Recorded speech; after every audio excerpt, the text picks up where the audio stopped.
الفاتحہ۔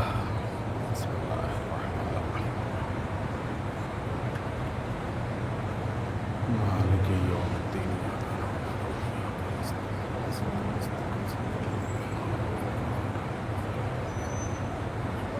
علیہم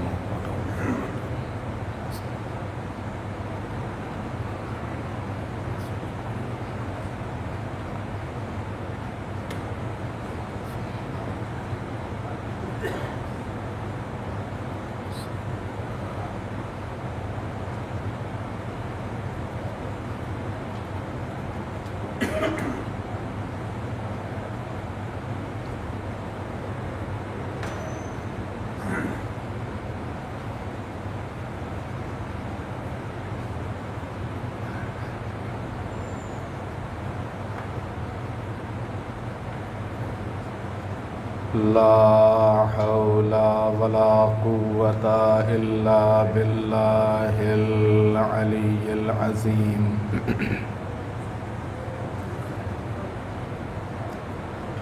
أعوذ بالله من الشيطان اللعين الرجيم۔ بسم الله الرحمن الرحيم۔ الحمد لله رب العالمين، الصلاة والسلام على رسوله الكريم سيدنا ونبينا وشفيع المذنبين أبي القاسم محمد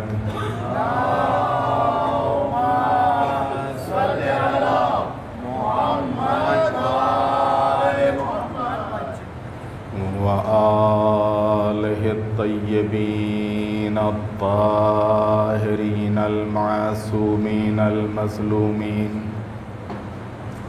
ولعنة الله على أعدائهم أجمعين من يومنا هذا إلى قيام يوم الدين۔ رب اشرح لي صدري ويسر لي أمري واحلل عقدة من لساني يفقه قولي۔ أما بعد فقد قال الله الحكيم في القرآن الكريم۔ بسم الله الرحمن الرحيم۔ يريدون ليطفئوا نور الله بأفواههم والله متم نوره ولو كره الكافرون۔ صلوات محمد۔ صل على محمد وآل محمد۔ رمضان المبارک 1446 ہجری اور اس ماہ مبارک رمضان کی 18ویں شب اور 18ویں مجلس۔ موضوع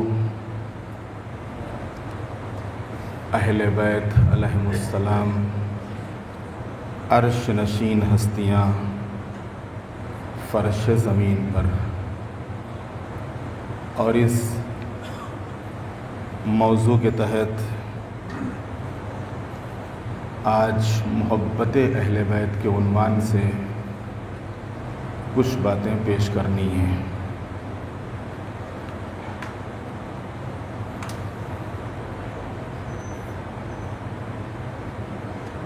محبت کو حاصل کرنے کا طریقہ اور معرفت و پہچان انسان دنیا میں کسی بھی ایسی چیز کو اگر دیکھتا ہے، اس پہ نظر کرتا ہے جو اس کے دل کو بھاتی ہے، تو ایک لگاؤ اس چیز سے ہو جاتا ہے۔ لیکن یہ لگاؤ دو طریقے کا ہوتا ہے، ایک عارضی ہوتا ہے اور ایک دائمی ہوتا ہے۔ جو چیزیں وقتی ہوتی ہیں ان چیزوں سے ان کا لگاؤ جو ہوتا ہے وہ وقتی ہوتا ہے، عارضی ہوتا ہے، اور جو چیزیں دائمی ہوتی ہیں تو ان سے لگاؤ بھی دائمی ہوتا ہے۔ یہ جو دنیا میں بہت سے موقعوں کے اوپر ہم دیکھتے ہیں کہ ایک انسان اس مذہب کو نہیں مانتا، اس عقیدے کو قبول نہیں کرتا، پھر بھی اس کی مذہبی شخصیتوں کو قبول کرتا ہے۔ مثلا خود آپ پیغمبر ختمی مرتبت کی ذات کو لے لیجئے۔ آج دنیا میں نہ جانے کتنے انسان ہیں جو اسلام کو قبول نہیں کرتے ہیں، اسلام کو نہیں مانتے ہیں، لیکن پیغمبر ختمی مرتبت کی عظمت کا اعتراف کرتے ہیں۔ نہ جانے کتنے مسلمان ہیں کہ جو شیعہ مذہب کو قبول نہیں کرتے ہیں، لیکن امیر المومنین کی عظمت کو قبول کرتے ہیں۔ امیر المومنین ہی نہیں، تمام ائمہ علیہم السلام کی عظمت اور ان کے مقام اور مرتبے اور منزلت کو قبول کرتے ہیں، اس کا اعتراف کرتے ہیں، اس کا اقرار کرتے ہیں۔ لیکن یہاں کے اوپر بھی یہ جو قبول کرنا ایک تو وقتی جذبات اور احساسات کی بنیاد پر ہوتا ہے، اور ایک واقعاً ان ہستیوں کو یا ان ہستیوں کی معرفت حاصل کر کے، ان کو سمجھ کے، ان سے قریب آ کے ان سے محبت کرنا ہوتا ہے۔ دونوں میں فرق ہے۔ اس محبت کی وہ حیثیت نہیں ہے کہ ہم نے ہسٹری میں کوئی کردار پڑھا اور اس کردار کو پڑھنے کے بعد، اس کیریکٹر کو پڑھنے کے بعد ہم نے کہا بہت اچھی ہستی ہے، جب تک کہ خود اس ہستی کی معرفت ہم کو نہ ہو کہ یہ ہستی ہے کون جس نے یہ بات کہی ہے، یہ شخصیت ہے کون کہ جس نے اتنا اچھا کلام کیا ہے، اس ہستی کو جاننا، اس کو پہچاننا، اسی کا نام معرفت ہے۔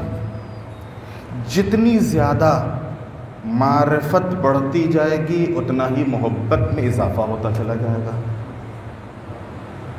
جتنی زیادہ محبت بڑھتی چلی جائے گی اتنا ہی اطاعت میں اضافہ ہوتا چلا جائے گا۔ میں اس سے پہلے بھی مختلف مجلسوں میں اس سلسلے میں آپ کی خدمت میں عرض کر چکا ہوں کہ یہ تینوں چیزیں ایک دوسرے سے جڑی ہوئی ہیں، اطاعت، محبت اور معرفت۔ یہ تینوں ایک دوسرے سے الگ نہیں ہیں کہ معرفت الگ ہو، محبت الگ ہو، اطاعت الگ ہو۔ یہ تینوں باتیں ایک دوسرے سے جڑی ہوئی ہیں۔ معرفت ہے تو محبت ہوگی، محبت ہے تو اطاعت ہوگی۔ تو عزیزان محترم، جب انسان اہل بیت علیہم السلام کی معرفت اور پہچان کی وادی میں قدم رکھتا ہے، اس میں داخل ہوتا ہے، تو معرفت کی آنکھ، قرآن کہہ رہا ہے کہ آنکھ نہیں دیکھتی، دیکھتے تو وہ دل ہیں جو تمہارے سینوں میں ہیں۔ آنکھ نہیں دیکھتی، دیکھتے وہ دل ہیں کہ جو تمہارے سینوں میں ہیں۔ معرفت کا تعلق ان آنکھوں سے نہیں ہے، معرفت کا تعلق انہی دل کی نگاہوں سے ہے۔ تو جب اس وادی میں ایک انسان قدم رکھتا ہے جو معرفت کی وادی ہے، تو اس سے کیا ہوتا ہے؟ معرفت کی جو آنکھ ہے ان حضرات کی معنوی اور عملی اور اخلاقی نیکیاں اور روحانی اور قلبی حسن و جمال، وہ جو ان کی خوبصورتی ہے، وہ جو ان کا حسن ہے، وہ جو ان کے صفات ہیں، وہ جو ان کے کمالات ہیں، اس کے علاوہ کچھ نہیں دیکھتا۔ مثلا اگر کوئی پیغمبر ختمی مرتبت یا امیر المومنین کی طرف جب نگاہ کرے گا تو اسے سچائی ہی سچائی دکھے گی، اسے ایمانداری ہی ایمانداری دکھے گی، اسے انصاف ہی انصاف نظر آئے گا، اسے عبادت ہی عبادت دکھے گی، اسے دعا ہی دعا نظر آئے گی، اسے سجدے ہی سجدے نظر آئیں گے، اسے مناجات ہی مناجات دکھے گی، اسے لوگوں کے ساتھ نیکی، حسن سلوک، خیر و خیرات، انفاق، یہی سب دکھے گا۔ یہ ہے معرفت کی وادی۔ جب معرفت کی وادی میں انسان قدم رکھتا ہے تو وہ جو شخصیت ہے، وہ جو ہستی ہے، اس کا جو حسن ہے وہ دکھتا ہے، وہ کمال اس کو دکھتا ہے، وہ خوبی اس کو دکھتی ہے، جس کی بنیاد پر یہ اس کا عاشق ہو جاتا ہے، جس کی بنیاد پر یہ اس سے محبت کرنے لگتا ہے۔ وہ کمالات کھینچتے ہیں انسان کو، خوبیاں، اچھائیاں انسان کو کھینچتی ہیں، انسان کو اپنی طرف جلب کرتی ہیں۔ تو جب اہل بیت علیہ السلام کی معرفت کی وادی میں کوئی انسان قدم رکھتا ہے تو یہ جو اہل بیت کے اندر صفات ہیں، اہل بیت علیہ السلام کے جو کمالات ہیں، یہ صفات اور کمالات اس کو اپنی طرف کھینچتے ہیں، اور پھر ان صفات و کمالات کے علاوہ اسے کچھ نہیں دکھتا ہے۔ اور یہی حسن و جمال، یہی خوبصورتی، یہی صفات، یہی کمال ان حضرات سے عشق و محبت اور ان سے وابستہ ہونے کا سبب بن جاتے ہیں کہ ایک انسان ان سے قریب ہو۔ جناب سلمان فارسی اصفہان کے رہنے والے، جناب سلمان فارسی کو تلاش ہوئی دین حق کی کہ دین حق کیا ہے۔ انہوں نے مختلف مذاہب کی کتابوں کو پڑھنا شروع کیا۔ اب جو ان کتابوں کو پڑھا، توریت کو پڑھا، انجیل کو پڑھا، زبور کو پڑھا، جو زرتشت مذہب سے تعلق رکھنے والی کتابیں تھیں، پارسی مذہب سے تعلق رکھنے والی کتابیں تھیں، ان کو پڑھا۔ ہر کتاب میں آنے والے زمانے میں ایک نبی کی بشارت ہے، یہ کون ہے، اس کے اندر یہ صفتیں ہوں گی، یہ کمال ہوگا، وہ اس سرزمین کے اوپر ظاہر ہوگا۔ جناب سلمان فارسی کو وہ صفتیں کھینچ رہی تھی اپنی طرف، وہ جو حسن تھا وہ کھینچ رہا تھا، وہ کمال کھینچ رہا تھا، اور انہی صفتوں اور حسن و جمال کی تلاش میں حقیقت میں وہ رسول اللہ کو تلاش نہیں کر رہے تھے، ان صفات و کمالات کو تلاش کر رہے تھے، اس حسن کو تلاش کر رہے تھے۔ یہ جو حسن کتابوں میں ہے، یہ حسن رکھنے والا ہے کہاں، یہ جمال رکھنے والا ہے کہاں، یہ صفات کا حامل بندہ ہے کہاں، اسی کی تلاش میں کہاں سے کہاں انہوں نے ہجرت کی، کہاں اصفہان اور کہاں مکہ اور کہاں مدینہ، اور تلاش میں، کھوج میں جناب سلمان فارسی وہ ہستی مل جائے کہ جس ہستی کا میں نے تذکرہ پڑھا ہے، وہ ہستی مل جائے، وہ شخصیت مل جائے کہ جس شخصیت کے صفات و کمالات ہم نے پڑھے ہیں۔ بالآخر جب انسان کسی چیز کی تلاش میں نکلتا ہے تو ایک دن اس چیز کو پا لیتا ہے۔ ارادہ محکم ہونا چاہیے، ارادہ مضبوط ہونا چاہیے۔ ایک بھٹکا ہوا انسان، ایک ناستک دہریہ قسم کا شخص، لیکن جب اسی کے اندر ایک تلاش پیدا ہو جاتی ہے، ایک کھوج کا جذبہ اس کے اندر آ جاتا ہے، تو یہ ناستک انسان بھی اللہ کو پا لیتا ہے، یہ اللہ سے دور انسان بھی اللہ تک پہنچ جاتا ہے۔ جناب سلمان فارسی کیوں کی؟ انہوں نے خود اپنی کھوج، اپنی تلاش، اور کہتے ہیں کہ جو کھوج اور تلاش کے بعد ایمان لاتا ہے وہ بڑا پکا ہوتا ہے، وہ بڑا مضبوط ہوتا ہے۔ اور اسی وجہ سے جناب سلمان فارسی اب جو پیغمبر کی خدمت میں پہنچے تو جناب سلمان فارسی کس درجے پر پہنچ گئے؟ یہ جو مکے والے تھے جنہوں نے بچپن سے رسول کو دیکھا تھا، یہ وہ مرتبہ نہ پا سکے۔ یہ مدینے والے جن کے درمیان میں رسول اللہ زندگی گزار رہے تھے، وہ اس درجے پر نہ پہنچ سکے جس درجے کے اوپر وہ فارس سے آنے والا سلمان پہنچ گیا، کہ جہاں پیغمبر نے فرمایا سلمان منا اہل البیت، سلمان ہم اہل بیت سے ہیں۔ یہ ہم اہل بیت سے کیا مطلب؟ اگر اللہ کہہ رہا ہے کہ تم اگر میری اطاعت کرو تو میں تم کو اپنے صفات و کمالات کا مظہر بنا دوں گا، تو اگر اللہ سے کوئی قریب ہو، اللہ سے کوئی نزدیک ہو، اللہ کی کوئی اطاعت کرے تو اللہ اپنے صفات کا مظہر بنا دیتا ہے۔ تو اگر کوئی رسول اللہ سے قریب ہو، رسول اللہ سے کوئی نزدیک ہو، رسول اللہ کی کوئی اطاعت کرنے والا ہو، رسول اللہ کی کوئی معرفت رکھنے والا ہو، تو رسول اللہ فرما رہے ہیں کہ پھر تم نہیں رہو گے، تم ہم میں سے ہو جاؤ گے۔ ایک صلوات بھیج دے محمد والے محمد۔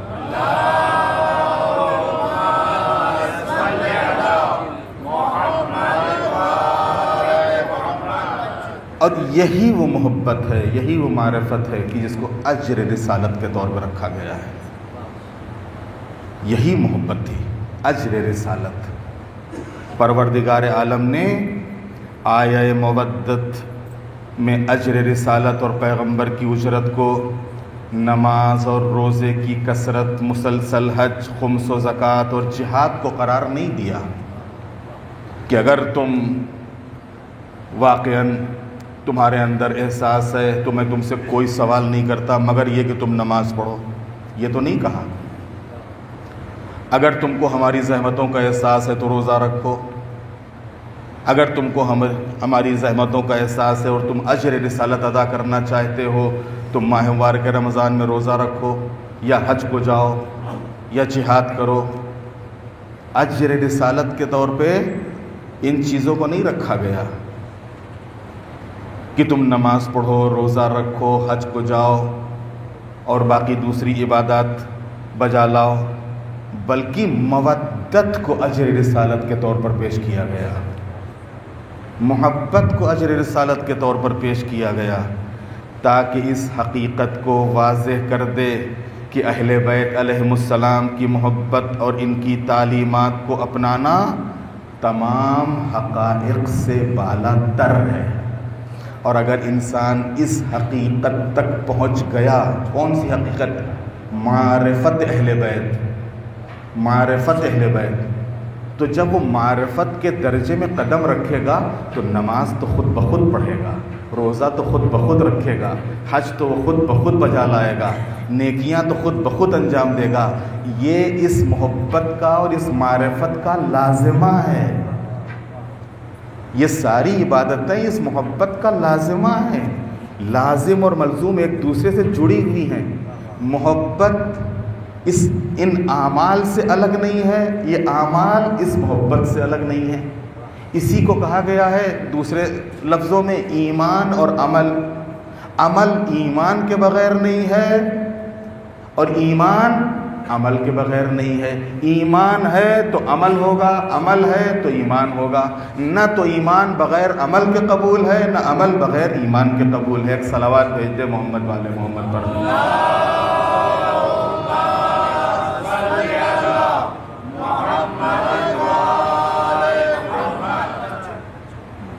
مودت، اگر مودت نہ ہو، اگر محبت نہ ہو تو پھر ان اعمال کی بھی کوئی فضیلت نہیں۔ پڑھتے رہو نمازیں، رکھتے رہو روزے، کرتے رہو قرآن کی تلاوت، اور وہ اعمال خداوند عالم کی بارگاہ میں قبول بھی نہیں ہیں، کیونکہ پیغمبر ختمی مرتبت نے فرمایا لکل شیء اساس وَأَسَاسُ الْإِسْلَامِ حُبُّنَا أَهْلَ الْبَيْتِ، ہر شے کی ایک اساس ہے، ہر شے کی ایک بنیاد ہے، اور اسلام کی اساس اور بنیاد ہم اہل بیت کی محبت ہے، یہ بنیاد ہے۔ اب اس کے اوپر تم جتنی شاندار عمارت کھڑی کرنا چاہو کھڑی کر لو، جتنے اس کو سجانا چاہو سجا لو، جتنے گل بوٹے اس کے اوپر لگانا چاہو لگا دو، یہ عمارت اور خوبصورت ہوتی جائے گی۔ بنیاد اگر نہیں ہے تو عمارت ٹک نہیں پائے گی، بنیاد مضبوط، اب کتنی ہی بلند عمارت تم کھڑی کر لو اور کتنی ہی شاندار عمارت اس کے اوپر بنا لو۔ اہل بیت علیہ السلام کی جو محبت ہے، اس محبت کی کچھ علامتیں ہیں، اس محبت کی کچھ پہچان ہے۔ پہلی علامت کیا ہے اہل بیت علیہ السلام کی محبت کی؟ اور وہ ہے انسان سے خدا کی محبت۔ جب اہل بیت علیہ السلام سے محبت کرتا ہے، ان کی معرفت کسی کو حاصل ہو جاتی ہے، تو اللہ اس سے محبت کرنے لگتا ہے، وہ خود محبوب خدا بن جاتا ہے۔ میں نے گزشتہ مجالس میں بھی اس طرف تھوڑا سا اشارہ کیا ہے، الگ الگ انداز سے، الگ الگ عنوان سے، تو یہاں کے اوپر ایک کیونکہ مسلسل گفتگو ہے، موضوع کے تحت ہے، لہٰذا عرض کر دوں، خود محبت علامت ہے۔ یہ محبت جو اہل بیت علیہ السلام کی محبت ہے، جو معرفت ہے، یہ کیا ہے؟ انسان سے خدا کی محبت کی علامت۔ اللہ انسان سے محبت کر رہا ہے یا نہیں کر رہا ہے، کیسے پتہ چلے؟ یہ دیکھو کہ اس کے اندر معرفت کتنی ہے۔ کس کی معرفت؟ معرفت بھی سب جڑی ہوئی ہیں، معرفت بھی ایک کے بعد دوسرے سے، دوسرے کے بعد تیسرے سے جڑی ہوئی ہیں۔ اللہ کی معرفت، لیکن کوئی انسان خالی اللہ کا نام لیتا ہے لیکن رسول اللہ کا نام نہیں لیتا، کیا اس کو اللہ کی معرفت ہے؟ نہیں ہے۔ اللہ کی معرفت ہوگی تو رسول اللہ کی معرفت ضروری ہے۔ ایک انسان اللہ کو مانتا ہے، رسول اللہ کا کلمہ پڑھتا ہے، لیکن اسے علی کی معرفت نہیں ہے، اسے اماموں کی معرفت نہیں ہے، تو کیا اس کو رسول اللہ کی اور اللہ کی معرفت حاصل ہوئی؟ نہیں حاصل ہوئی، کیونکہ خود ائمہ علیہ السلام کی معرفت اللہ اور رسول کی معرفت سے جڑی ہوئی ہے۔ اگر اللہ سے معرفت ہے تو رسول کی معرفت ہوگی، رسول سے معرفت ہے تو ائمہ علیہ السلام یعنی اس کی حجت، ان کی معرفت ہوگی۔ تو اگر معرفت، جب معرفت ہوتی ہے تو یہی معرفت رکھنے والا بندہ ہی محبوب خدا بن جاتا ہے، اللہ تعالیٰ کا محبوب ہو جاتا ہے۔ جیسا کہ ہمارے پانچویں امام حضرت امام محمد باقر علیہ السلام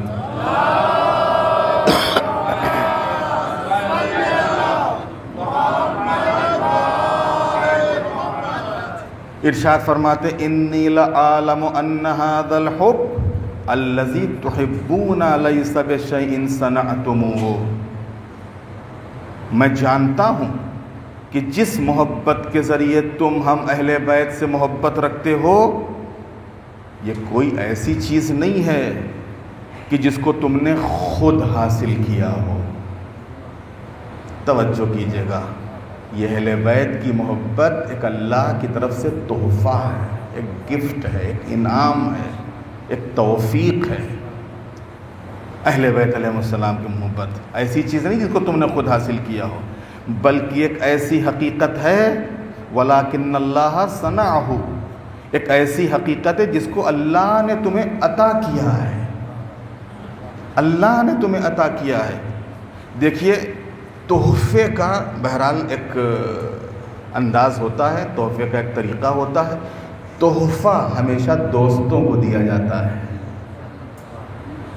اللہ کہہ رہا ہم نے تم کو یہ تحفہ دیا ہے، جس کو تحفہ دے رہا ہے یہ کون ہوگا؟ یہ دوست خدا ہوگا، یہ محبوب خدا ہوگا۔ اب یہ اور بات ہے، کبھی کبھی تحفہ پانے والے کو اس تحفے کی قدر ہوتی ہے، کبھی کبھی نہیں ہوتی ہے۔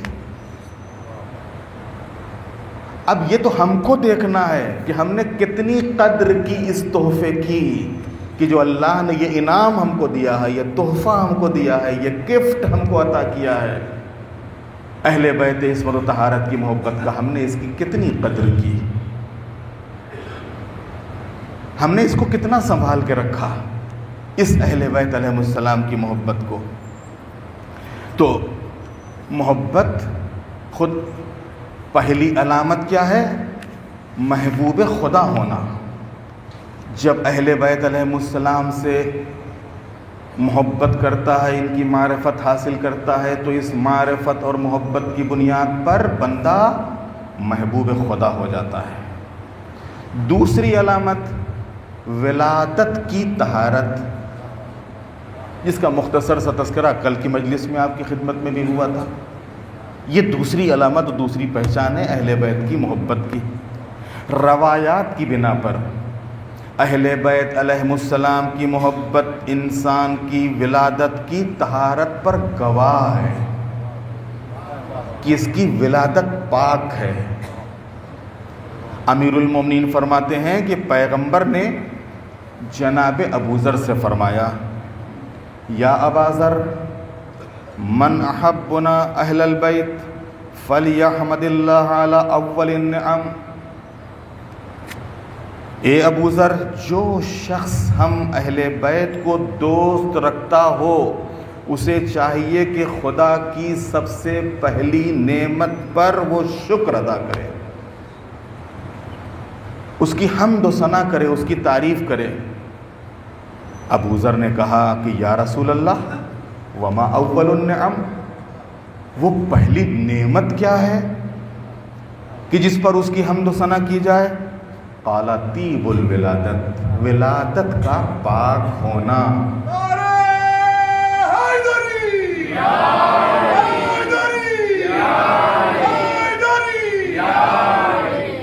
ولادت کی طہارت، پیغمبر فرماتے کیونکہ کوئی شخص ہمیں دوست نہیں رکھے گا مگر جو پاک طریقے سے پیدا ہوا ہو، وہی ہم کو دوست رکھے گا، وہی ہم سے محبت کرے گا۔ تو پہلی علامت محبوب خدا ہونا، دوسری علامت ولادت کا پاک ہونا۔ اور جب بات آ گئی ہے تو ایک اور حدیث مولا امیر المومنین غالب کل غالب حضرت علی ابن ابی طالب علیہ السلام سے سن لیجئے۔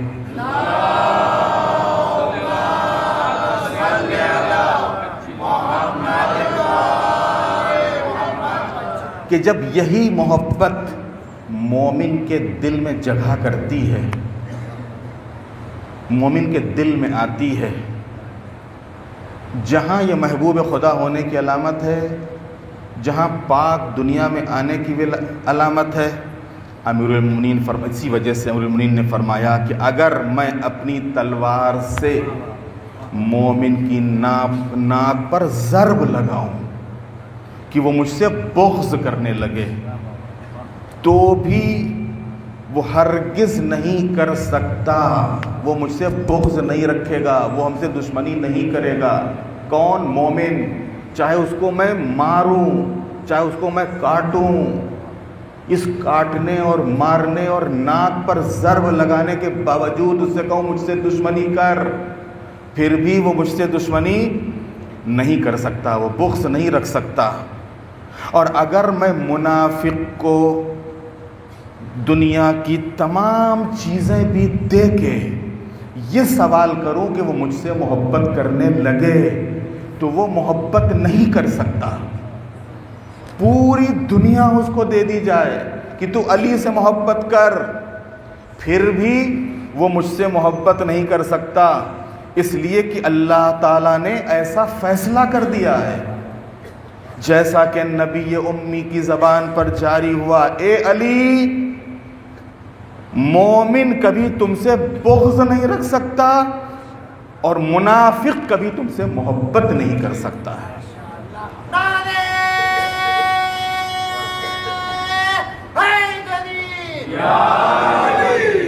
تیسری جو علامت ہے وہ ہے دل کی طہارت، دل کی پاکیزگی، یہ علامت ہے اہل بیت علیہ السلام کی محبت کی، یہ علامت ہے کیا؟ دل کی پاکیزگی.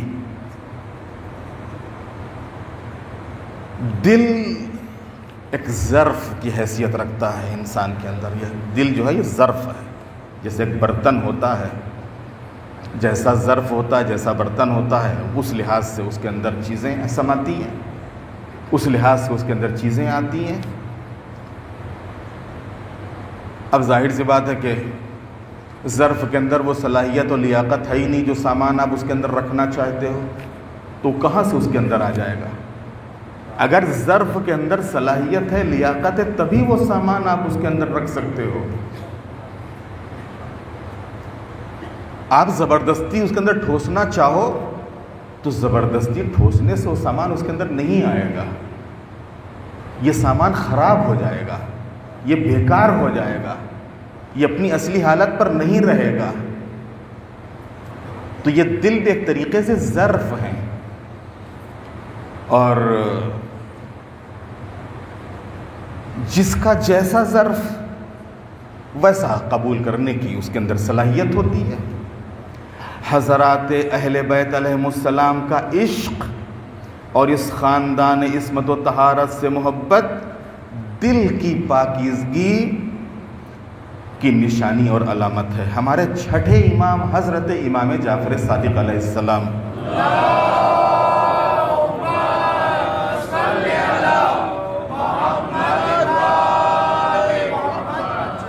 ارشاد فرماتے ہیں واللہ واللہ لا یحبنا عبد حتی یطہر اللہ قلبہ.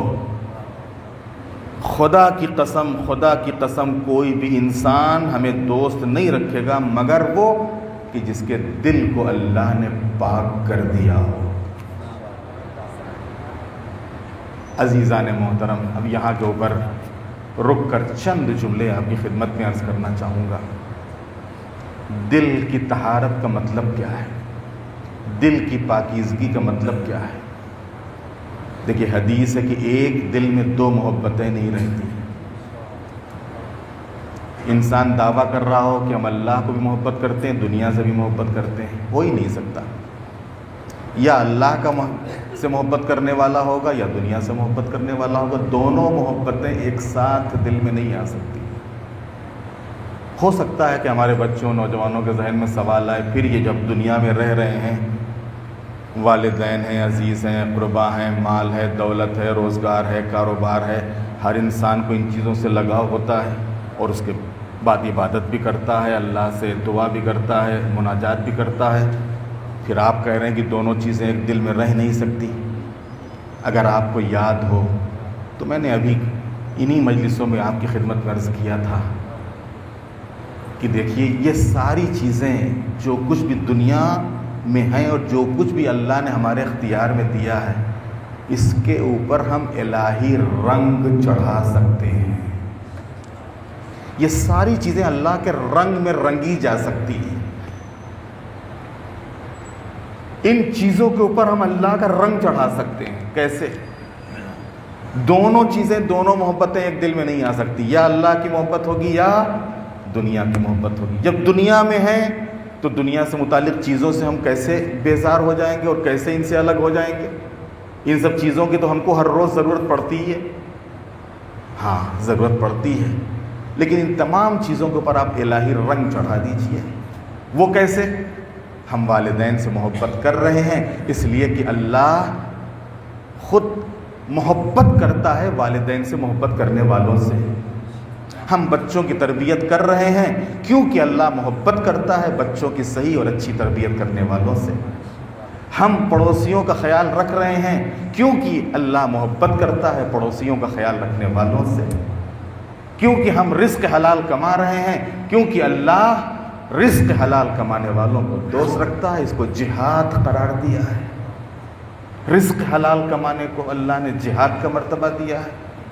ہم دنیا میں باقی اور دوسرے امور، رابطے، دوستی، یاری، یہ جتنی بھی چیزیں، ان تمام چیزوں کے اوپر ہم الہی رنگ چڑھا سکتے ہیں. اور جب یہ ساری چیزیں الہی رنگ میں رنگ جاتی ہیں تو پھر انسان کو دنیا نظر نہیں آتی ہے. ہر وقت نظر میں اللہ ہوتا ہے، ہر وقت اللہ نظر میں ہے. اور یہی یہاں اس کا مفہوم ہے. یہاں کے اوپر یہی چیز بتا رہے ہیں کہ خدا کی قسم کوئی بھی انسان ہم سے محبت نہیں رکھتا مگر یہ کہ اس کے دل کو پاک و پاکیزہ قرار دیا گیا ہو، اللہ نے اس کے دل کو پاک کر دیا ہو۔ یہ پاک کیسے ہوتا ہے؟ کیا نجس تھا دل؟ اچھا اگر نجس تھا تو کس چیز سے نجس ہوا؟ نجس ہو گیا تو پاک کرنے کا طریقہ کیا ہے؟ عزیزان محترم دیکھیے، جس طریقے سے ظاہری نجاست اور ظاہری طہارت ہوتی ہے، یہ ہمارا لباس ہے، یہ نجس ہو جاتا ہے، اس کے پاک کرنے کا طریقہ کیا ہے؟ پانی سے دھل لو، پاک ہو جائے گا۔ یہ ہمارا جسم ہے، یہ ظاہری جسم ہے، نجس ہوتا ہے، اس کے پاک کرنے کا طریقہ ہے، آپ نے پیشاب کیا، پانی ڈال لو، پاک ہو جاؤ گے۔ آپ بیت الخلاء میں گئے، طہارت کر لی، آپ پاک ہو گئے۔ آپ کے اوپر غسل واجب ہوا، آپ نے نہا لیا، پاک ہو گئے۔ ظاہری نجاست، ظاہری طہارت۔ جس جگہ کے اوپر آپ بیٹھے ہوئے ہیں یہ جگہ نجس ہو گئی، اس کے پاک کرنے کا طریقہ کیا؟ پانی ڈال لو، پانی سے پاک کر دو، پاک ہو جائے گی۔ اسی طریقے سے باطنی ہے، جس طریقے سے ظاہری نجاست کے لیے ظاہری طہارت ہے، ایسے ہی باطنی نجاست کے لیے باطنی طہارت ہے۔ باطنی نجاست کیا ہے؟ باطنی نجاست کا نام ہے شرک۔ انسان کے دل میں شرک نہ پیدا ہونے پائے۔ ان الشرک لظلم عظیم، قرآن کہہ رہا ہے ظلم عظیم ہے مشرک ہونا، شرک کرنا۔ شرک کیا ہے؟ اللہ کے مقابلے میں، اللہ کے درجے میں، اللہ کے برابر، اللہ کے ساتھ، اللہ جیسا۔ بڑی احتیاط کی ضرورت ہے، چاہے ہمارے علماء اور واعظین ہوں اور خطبہ ہوں اور چاہے شعراء ہوں، بڑی احتیاط کی ضرورت ہے۔ اللہ جیسا لگتا ہے، کیا مطلب اللہ جیسا لگتا ہے؟ قرآن مجید میں بڑے صاف لفظوں میں ارشاد ہو رہا ہے لیس کمثلہ شیء، کوئی شے اللہ جیسی ہو ہی نہیں سکتی، اور آپ کہہ رہے ہو اللہ جیسا لگتا ہے۔ اللہ جیسا کیسے لگے گا؟ اللہ کیسا ہے یہ تو بتاؤ ہم کو، تو اللہ جیسا لگتا ہے۔ دیکھا تم نے اللہ کو؟ بڑی سخت منزل ہے عزیزو۔ اسی وجہ سے ہمارے چھٹے امام حضرت امام جعفر صادق علیہ السلام نے فرمایا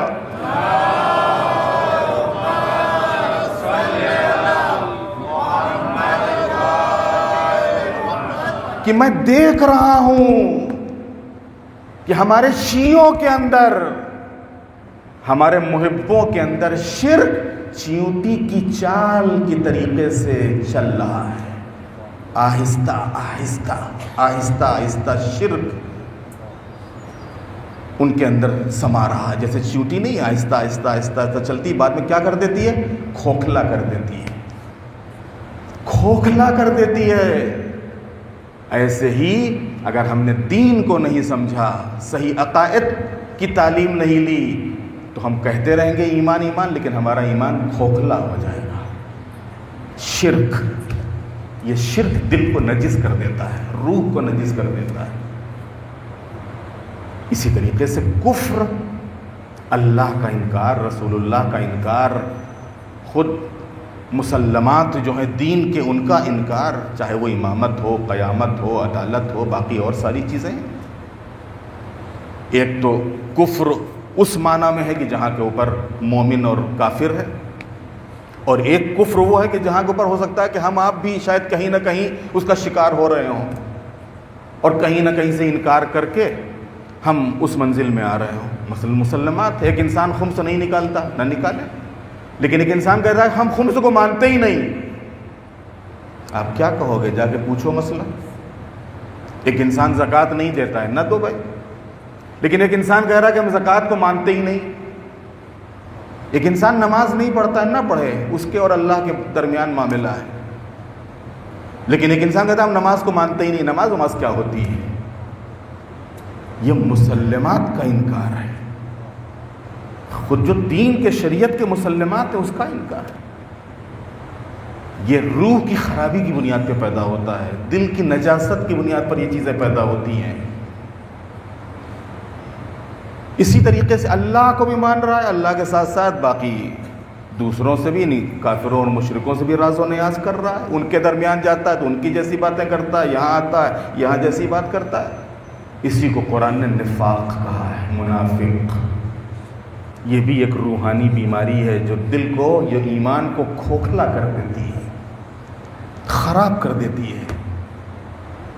جس طریقے سے اللہ سب کو بچائے، کینسر ایک جراثیم ہوتا ہے، اور جب انسان کے وجود میں آ جاتا ہے دھیرے دھیرے دھیرے دھیرے پورے جسم کو کھوکھلا کر کے رکھ دیتا ہے، پورے جسم کو کھوکھلا کر کے رکھ دیتا ہے۔ بس اسی طریقے سے یہ بیماریاں ہیں جس کا نام ہے شرک، یہ دھیرے دھیرے آتی ہیں اور پھر پورے ایمان کو کھا جاتی ہیں۔ نفاق، حسد، حسد بھی اسی طریقے کی بیماری ہے۔ حسد کے لیے کیا حدیث ہے؟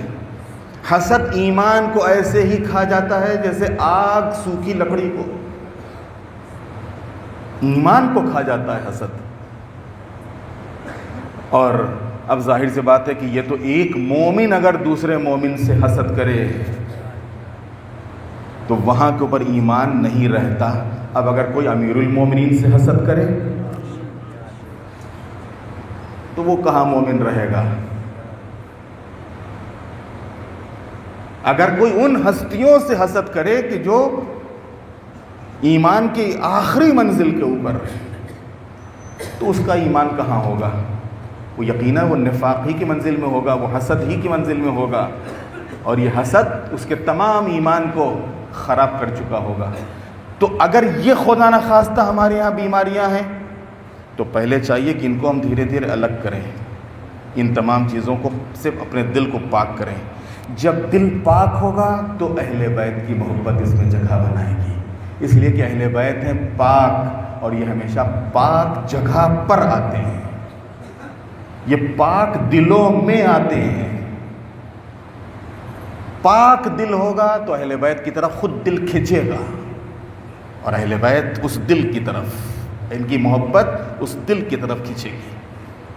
اسی وجہ سے کہا گیا ہے کہ خدا کی قسم، خدا کی قسم، کوئی بھی انسان ہم سے محبت نہیں کرے گا، ہم کو دوست نہیں رکھتا، مگر یہ کہ خدا نے اس کے دل کو پاک و پاکیزہ قرار دیا ہو۔ جتنا دل پاک ہوگا اتنی ہی زیادہ اہل بیت کی محبت میں اضافہ ہوگا۔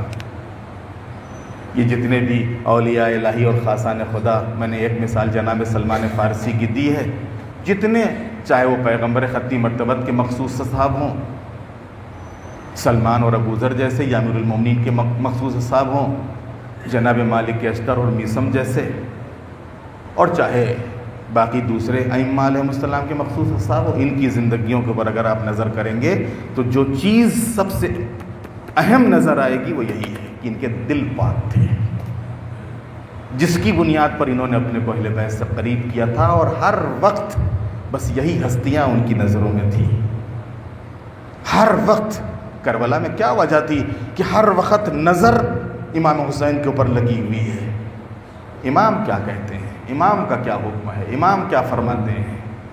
یہ وہ دل کی طہارت تھی کہ جس طہارت کی بنیاد کے اوپر وہ محبت اس میں جگہ کر گئی تھی، اور اس محبت کی بنیاد پر نگاہیں، اس عشق کی بنیاد پر نگاہیں ان ہستیوں کی طرف لگی ہوئی تھی۔ چوتھی جو علامت ہے وہ ایمان اور عمل کا قبول ہونا۔ جب یہ دل میں محبت آتی ہے، اہل بیت عصمت طہارت کی محبت، تو یہی محبت ذریعہ بن جاتی ہے اس ایمان کے قبول ہونے کا، اس عمل کے قبول ہونے کا، اور انسان کا عمل اور ایمان اللہ قبول کرتا ہے۔ اہل بیت سے عشق و محبت ایمان کی علامت اور اعمال کے قبول ہونے کا سبب ہے۔ پیغمبر خطی مرتبت حبیب خدا احمد مجتبی حضرت محمد مصطفیٰ صلی اللہ علیہ وآلہ وسلم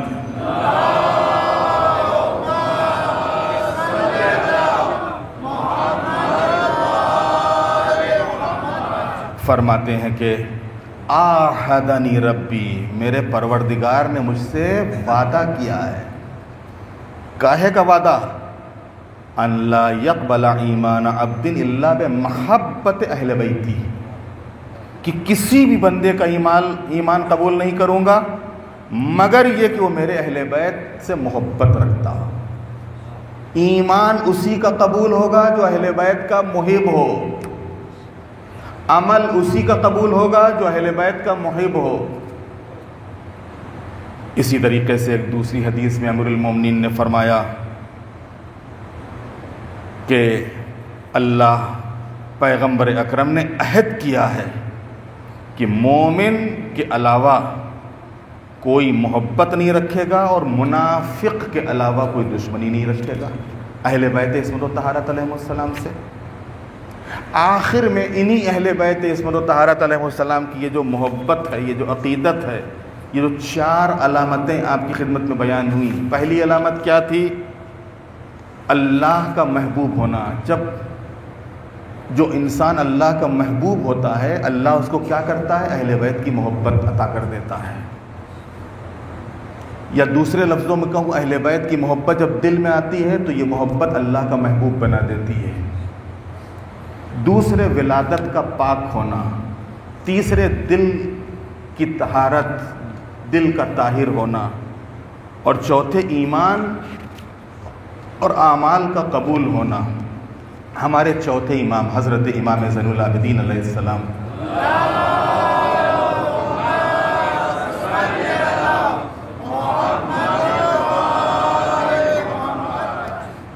ارشاد فرماتے ہیں کہ پیغمبر اسلام نے فرمایا کہ جب حضرت آدم نے اپنے صلب میں ہمارے نور کی چمک کو دیکھا،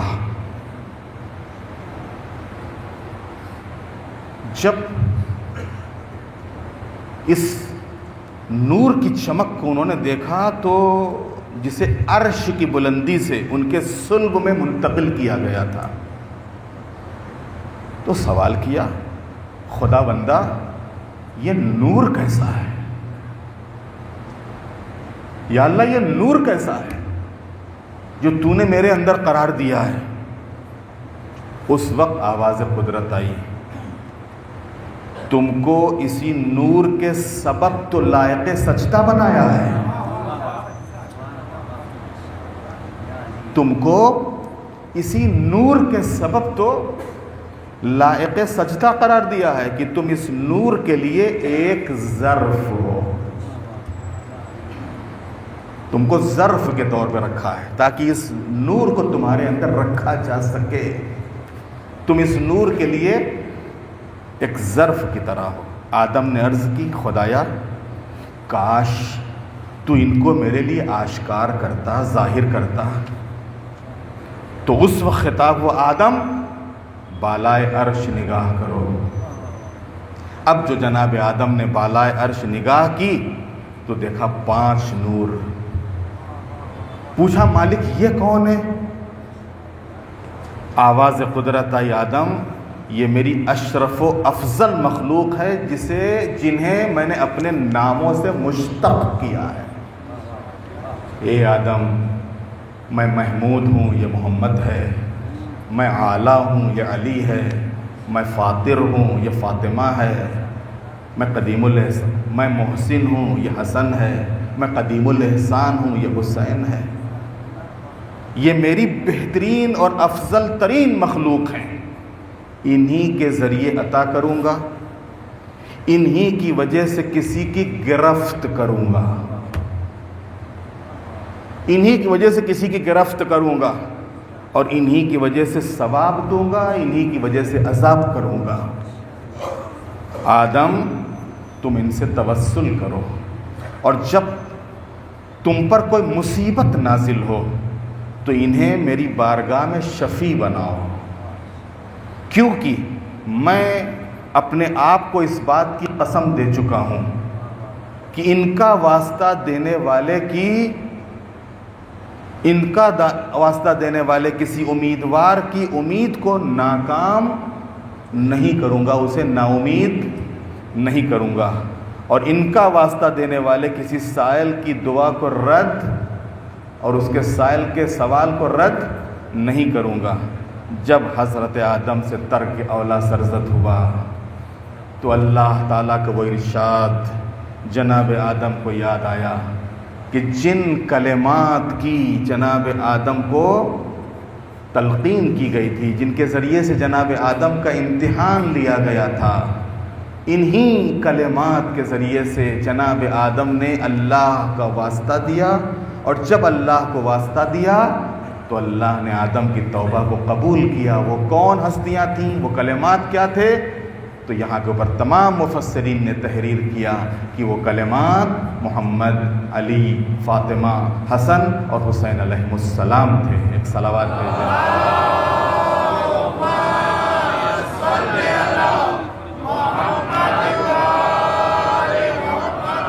تو عزیزان محترم، شبہائے قدر قریب ہیں اور کل سے شبیں شروع ہو جائیں گی۔ یقیناً یہ مہینہ اور اس مہینے کی یہ افضل ترین راتیں ہیں،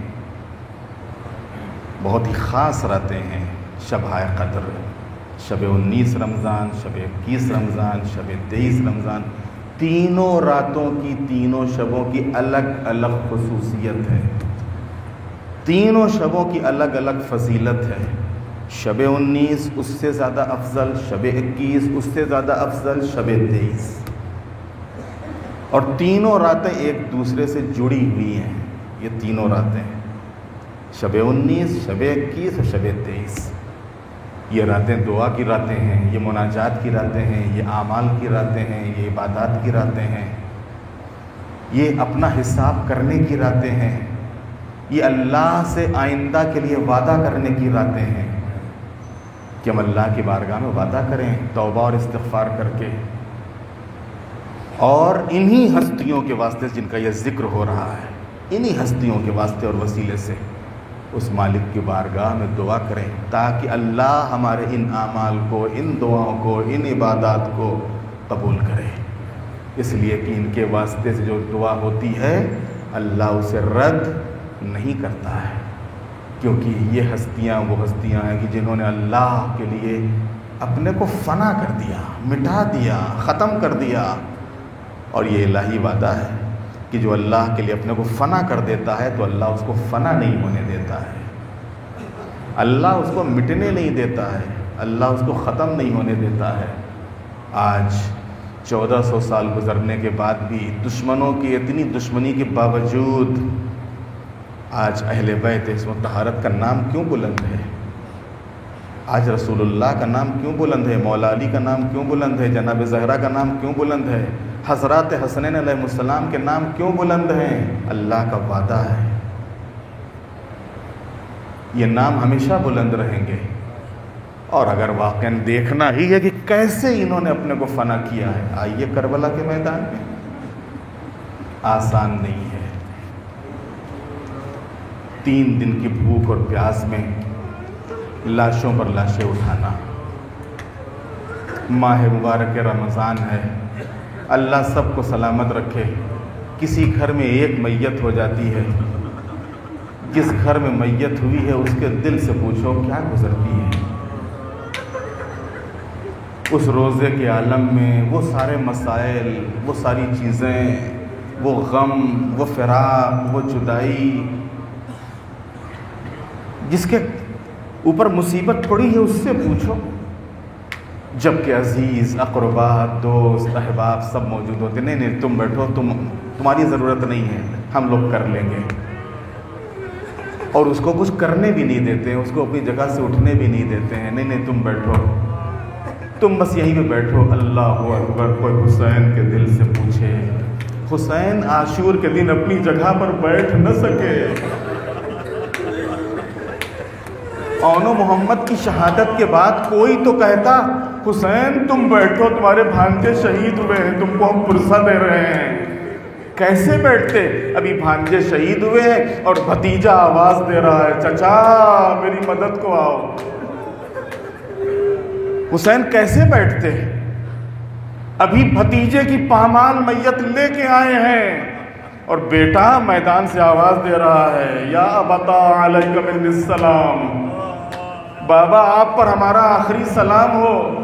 اور حسین کبھی بھانجوں کی میت پر، کبھی بھتیجے کے لاشے پر، کبھی جوان بیٹے کے سرانے، اور ابھی لا کے رکھا ہی تھا جنازے کو، کہ ایک مرتبہ پھر آواز آتی ہے آقا میں نے اپنی جان کو قربان کر دیا، یہ کوئی اور نہیں تھا حسین کا برابر کا بھائی عباس، جو شانوں کو کٹا کے دریا کے کنارے سو رہا تھا۔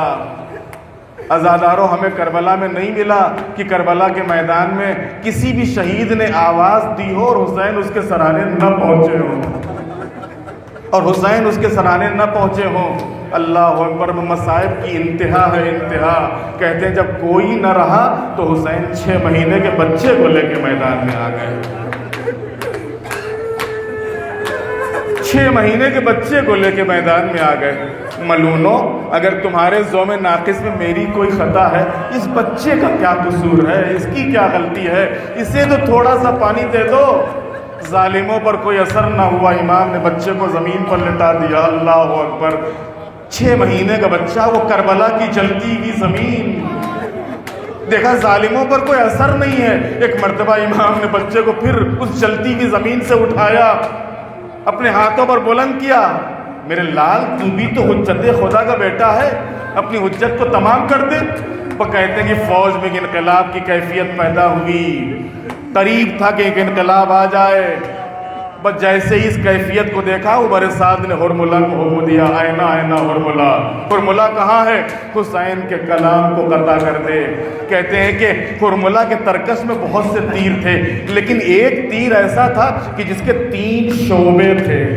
یہ 3 شعبے والا تیر، یہ 3 شعبے والا تیر اس نے اب جو حسین کا نشانہ لیا ہے، تو کہتے ہیں جب پوری قوت اور طاقت کے ساتھ گلو علی اصغر کی طرف تیر کو روانہ کیا، تو جس وقت تیر بچے کے گلے پہ لگا تو تیر اتنا بھاری تھا کہ بچہ ایک مرتبہ باپ کے ہاتھوں پر پلٹ گیا، اور یہ تیر علی اصغر کا گلا چھیدتا ہوا حسین کے بازو میں پیوست ہو گیا۔ حسین نے تیر کو نکالا، خون کا فوارہ چھوٹا، ایک مرتبہ چلو میں لیا، آواز آئی حسین اس خون ناحق کا قطرہ ادھر نہ آنے پائے۔ ایک مرتبہ امام نے چہرے پر ملا، اسی صورت سے قیامت کے دن نانا کے سامنے آؤں گا، نانا یہ آپ کی امت ہے، دیکھ تو لیجئے کہ انہوں نے میرے 6 مہینے کے بچے پر بھی رحم نہ کھایا۔ عزاداروں، جب باپ برداشت نہ کر سکا تو ماں کیسے برداشت کرتی؟ یہی وجہ ہے کہ حسین کی ہمت نہیں پڑ رہی تھی، کبھی آگے جاتے تھے، کبھی پیچھے چلے آتے تھے، آواز دیتے جا رہے تھے، انا للہ و انا الیہ راجعون، انا للہ و انا الیہ راجعون، لیکن ماں کے حوالے تو کرنا تھا۔ ایک مرتبہ آہستہ سے خیمے کا پردہ اٹھایا، رباب لو اپنے بچے کو لے جاؤ، لیکن کہتے ہیں کہ جس وقت ابا کا دامن الٹا ہے، ماں کی نظر گلے پر پڑی ہے، تو ماں کی حیرت کی انتہا نہ رہی، ایک جملہ کہا، اے میرے لال علی اصغر، کیا تجھ جیسے بچوں کو بھی نہر کیا جاتا ہے؟ عزاداروں، اس جملے میں غور کیجئے گا، جو چھوٹے جانور ہوتے ہیں ان کو ذبح کیا جاتا ہے، لیکن جو اونٹ ہوتا ہے اس کو ذبح نہیں کیا جاتا بلکہ نہر کیا جاتا ہے۔ جناب رباب کہہ رہی ہے، اے میرے لال، وہ کون سا ظالم تھا کہ جس نے میرے بچے کو نہر کر دیا؟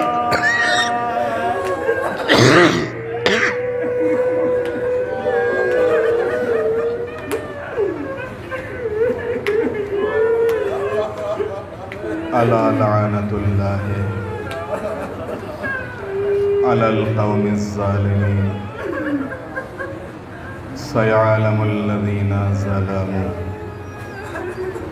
ایام منقلب ینقلبون بحق الزہراء وابیہا وبعالہا وبنیہا۔ بار الہ، ہمارے گناہوں کو معاف فرما، معبود ہماری توفیقات میں اضافہ فرما۔ ان شبہ قدر سے پہلے اگر اس ماہ مبارک رمضان میں ہم سے کوتاہیاں ہوئی ہوں، غلطیاں ہوئی ہوں، خطائیں ہوئی ہوں، معبود ان تمام کوتاہیوں اور غلطیوں سے درگزر فرما، پرچم اسلام کو سربلند فرما، پرچم کفر و نفاق کو سرنگو فرما۔ معبود دنیا سے ظلم اور ظالموں کا خاتمہ فرما۔ ایک مرتبہ پھر اس اسرائیل خبیث و ذلیل نے غزہ کے مظلوم عوام کے اوپر بمباری کی، جس کے نتیجے میں 400 لوگ جاں بحق ہو گئے۔ معبود اسرائیل غاصب اور اس کی حمایت میں جو بھی حکومتیں کھڑی ہوئی ہیں، معبود ان تمام حکمرانوں کو ذلیل خوار اور نیست و نابود فرما، مظلوموں کی مدد فرما۔ بار الہا تجھے واسطہ ہے محمد وآل محمد علیہ السلام کا، مومنین جہاں جہاں بھی آباد ہے ان کی جان، مال، عزت، آبرو کی حفاظت فرما، مقامات مقدسہ کی حفاظت فرما، علماء اور مراجع کی حفاظت فرما۔ جو مومنین بیمار ہیں ان سب کو شفا عطا فرما، جو دنیا سے رخصت ہو چکے ان کی مغفرت فرما۔ مولا امام زمانہ علیہ السلام کے ظہور میں تعجیل فرما، ہم سب کو امام کے غلاموں اور ان کے ناصروں میں شمار فرما، ہم سب کی تمام دینی اور دنیاوی حاجتوں کو پورا فرما۔ وتقبل منا انک انت السمیع العلیم۔